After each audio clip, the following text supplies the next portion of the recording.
Good day, dear listeners. Steve Reda here with the Management Blueprint podcast.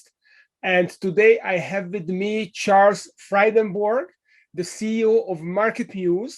MarketMuse's AI-driven platform helps publishers, e-commerce managers, and creators write more effectively and persuasively about their topics of choice. Welcome to the show, Chuck.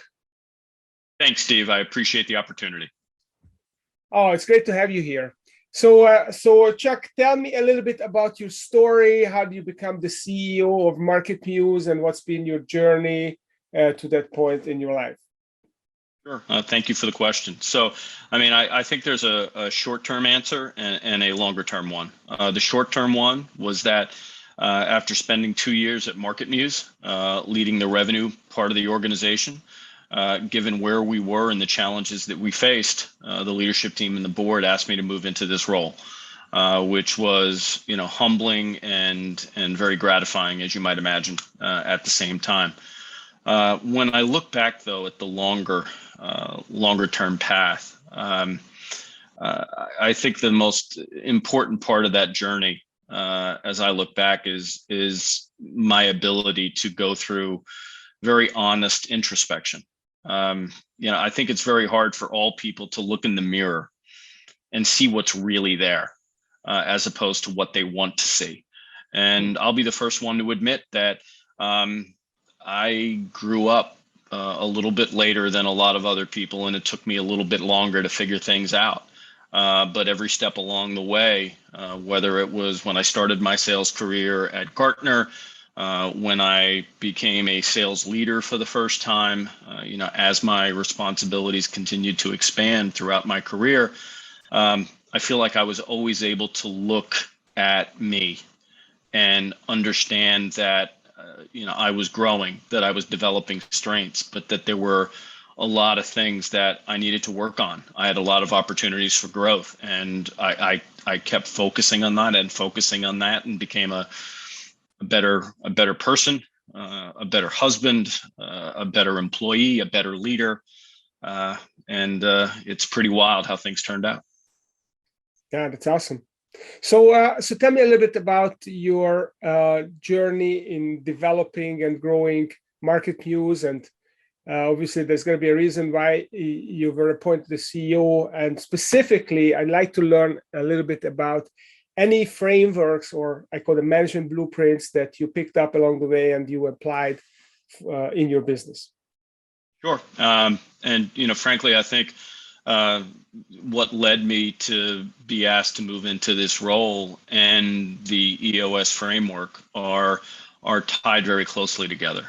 MarketMuse is blessed with two incredible co-founders, Aki Balag and Jeff Coyle, who created the company and brought us through our early stages. And we were growing at a really nice rate. But MarketMuse, like a lot of other companies, second week of March of 2020, the world changed. And we were confronted as a VC-funded company with a very difficult situation where our expense run rate was high, and our growth targets went from something we felt very confident about to something that became entirely unattainable in the space of 3 or 4 months. And as we looked to figure out how to overcome those challenges, the sentiment was that we needed to instill more discipline into the business, more structure, more focus around really what we needed to do if we were going to come out of the economic impact of the pandemic as a stronger company. I'm not going to misrepresent it. As you know, installing a business framework is not a 1 day or 1 week thing. It is a long process, and it requires all facets of the organization. But the leadership team, the company has embraced it, and I feel we've made some great progress here in the last year. So you mentioned EOS, the Entrepreneurial Operating System. So what are your favorite tools in EOS? Well, it's less about frankly, for me, it's less about the tool than it is the area of focus. We come from a very entrepreneurial, I'd say even creative heritage as a company.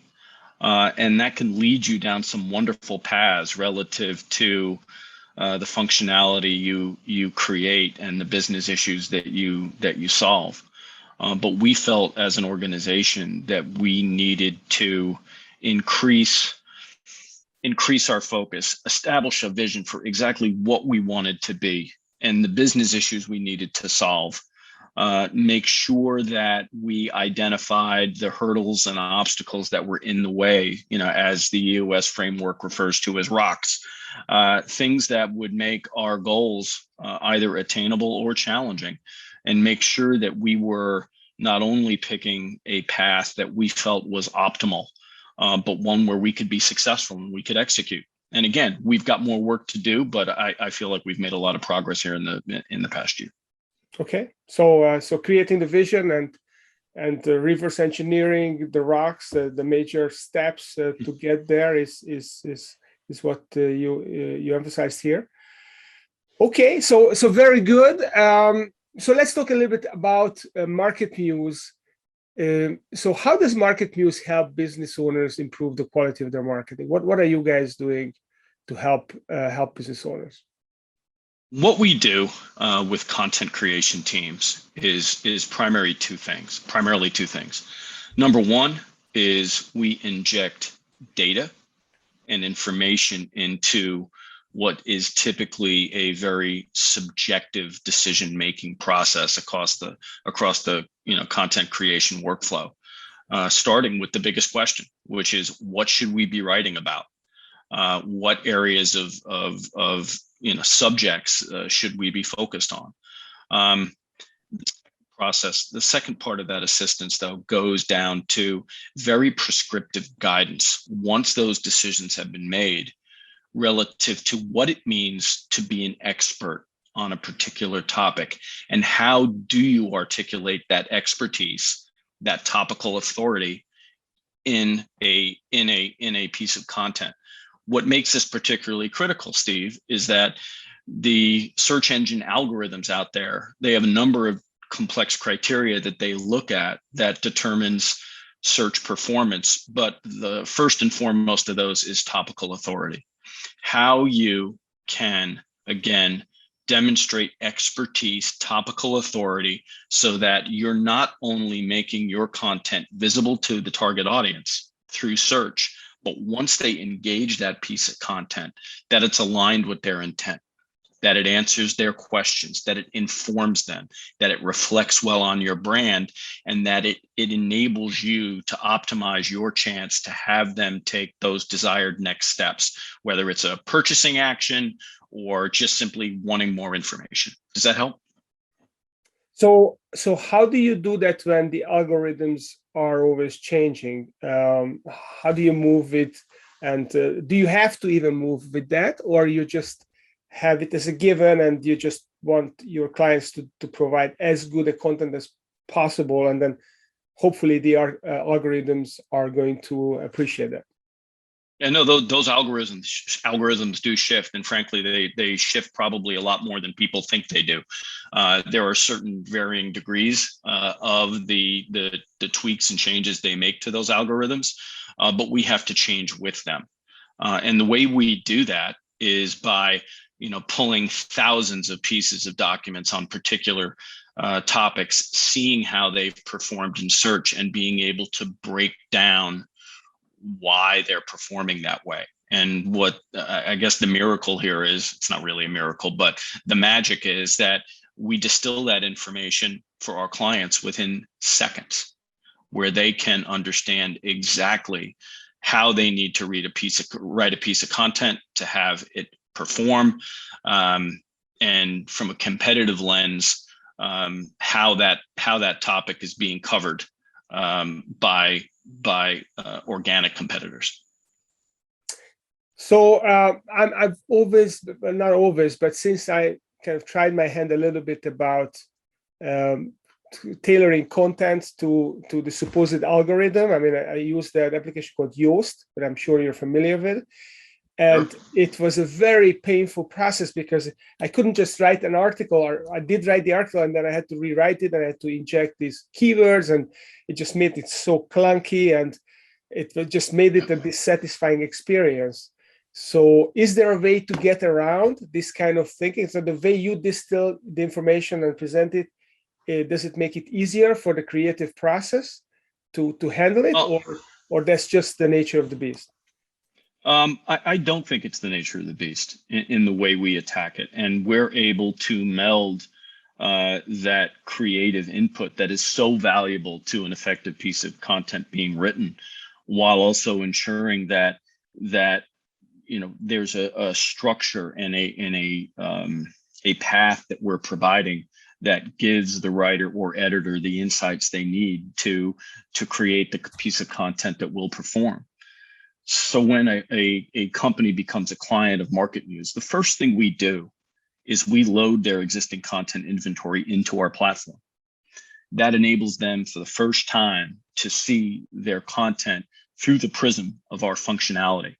We're able to highlight for them the content that they've written, that given who they are and the topical authority they've built, content that should be performing but isn't. Mm-hmm. And we can give their writers and editors a very clear prescriptive map to exactly what they need to do to improve the performance of that content. We can also analyze their inventory and identify for them gaps, given who they are.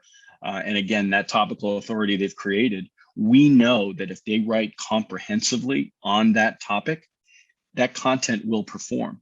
Right. So we're, again, informing their decision-making process relative to what they should be writing about.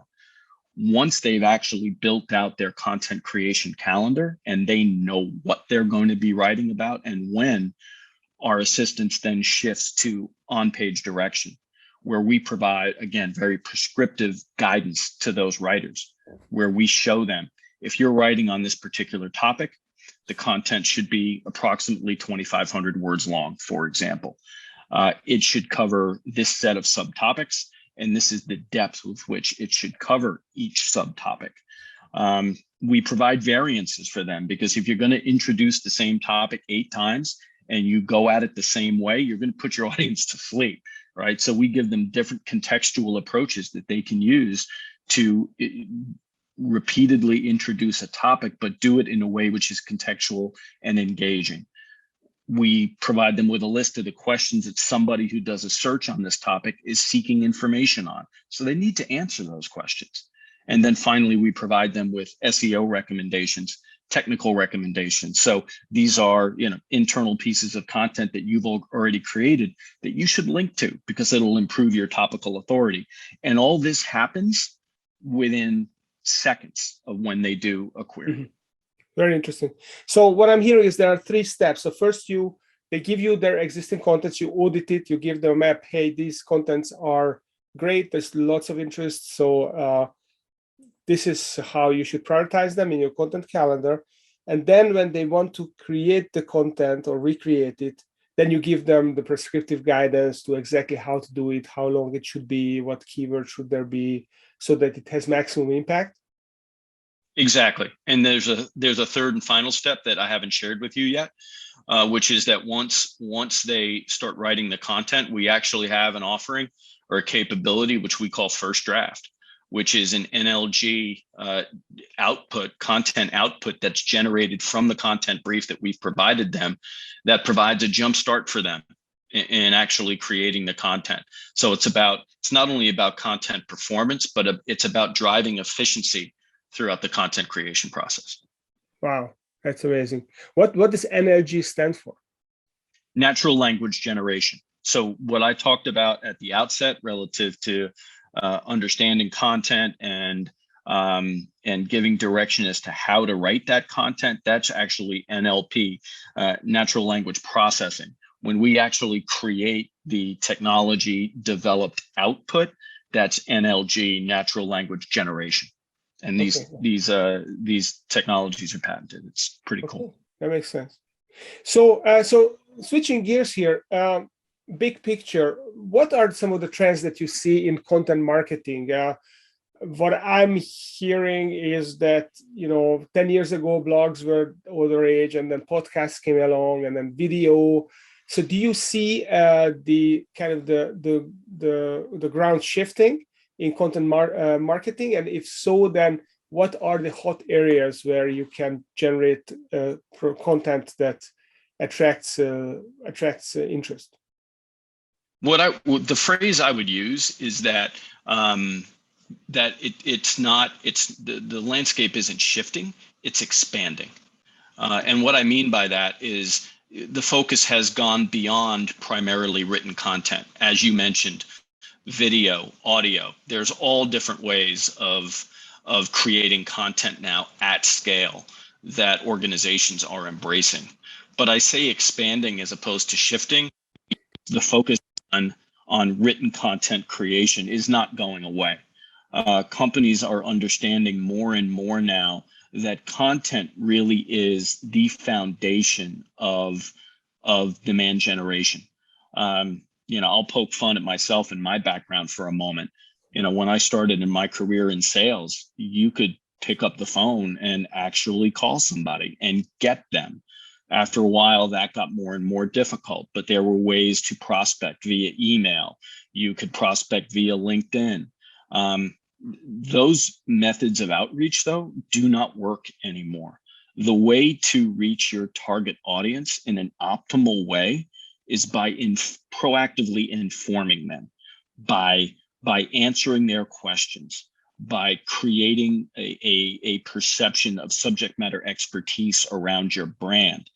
And people are finding now that written content is the best way to create buyer opportunities. I think it was Gartner that published a piece of research about a year and a half ago that said when companies are making purchasing decisions, that they are 2/3 to 3/4 of the way through their decision-making process before they reach out to their short list of providers. That puts a complete onus on content, right? Because you can't control that pre-sale journey. You need content, to make sure. Go ahead. Sorry. So it's clear that it's content, but in what form? Is it the written form? Do people really read blogs still? Or is it video? Is it TEDx? Is it podcasts? Do we still consume the content in written form? And if not, then can MarketMuse also help with audio and video content generation as well? Yeah, we are seeing that video and those other alternative forms of media are all very effective, but that the use of written content continues to still increase. For MarketMuse, our focus is on written content.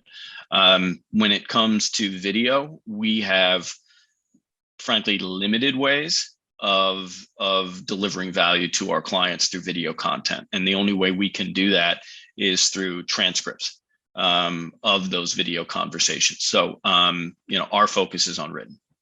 Got it. So let's talk a little bit about the business. And you are a software company that is powered by artificial intelligence. So what are some of the challenges in building an AI-powered software company these days? What I would add to that is, what are the challenges of scaling an AI-based software company that's also venture funded? Mm-hmm. And that challenge is that you're constantly trying to perform a balancing act.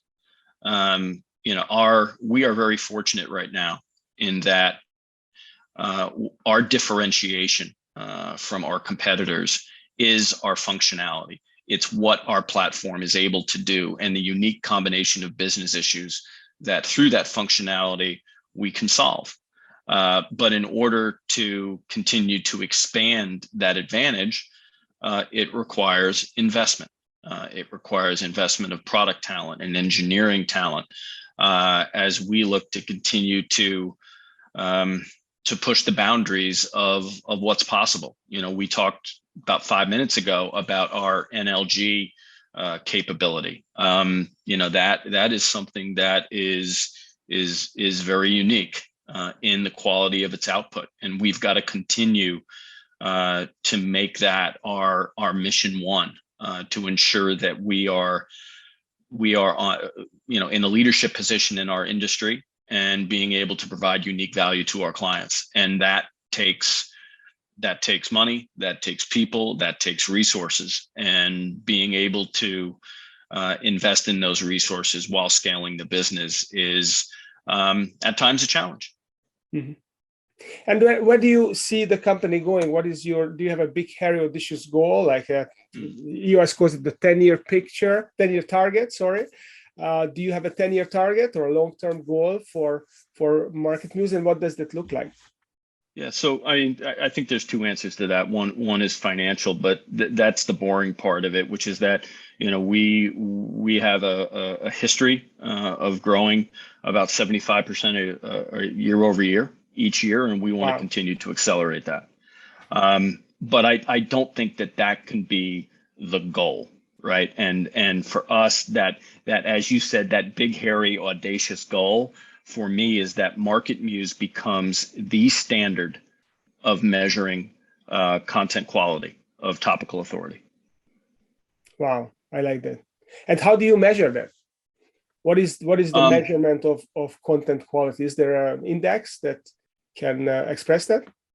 Yeah, we actually have a proprietary measurement that we use that we call a content score, which evaluates the score for any content that our clients are trying to create, and also provides a relative comparison, to the top performing pieces of content on that subject. So they can lifetime make improvements to a piece of content based on our suggestions and see immediately how that impacts their content score. And if you would compare MarketMuse with Yoast, it's probably apples and oranges, but Yoast is kind of a simple software that you can use to improve your SEO.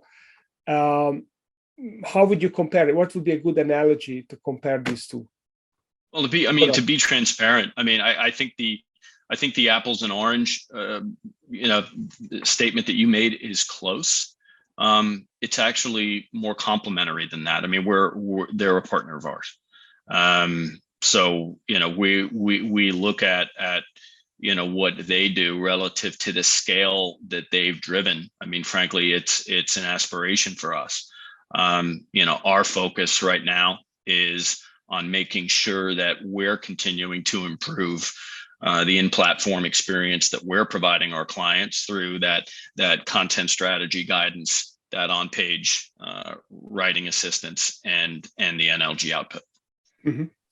So if you wanted to kind of summarize or synthesize the strategy of MarketMuse into a single phrase, such as Southwest Airlines, it's wheels up, reducing the turnaround time so that planes are used more efficiently, more effectively, or for IKEA flat packs, as long as you can, you can package this furniture small, put it in the boot of the car, then that's going to make money for us.